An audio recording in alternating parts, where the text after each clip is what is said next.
ఆనందదామునకు ఏర్పరీక్ష పోయిన ఒక్క ప్రేమ సూత్రముతో బంధించుతున్న ఈ ప్రయత్నము లోక కళ్యాణప్రదము.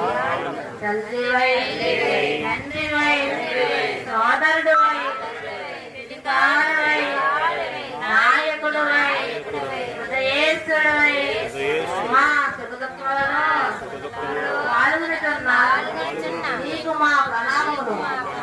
ఈ పరిశుద్ధ ప్రేమలో మాత్రమే గ్రహించి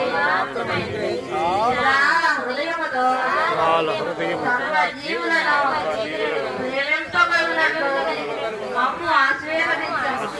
సర్వ జీవులలో ఈ మూర్తిని చూచుచు, ఈ రామును స్మరించుచు, ఈ దివ్య సందేశం వెదజల్లుచు మా జీవిత శేషములను నడుపుతాము కాక. ఈ ప్రేమరాజ్యం విస్తరింది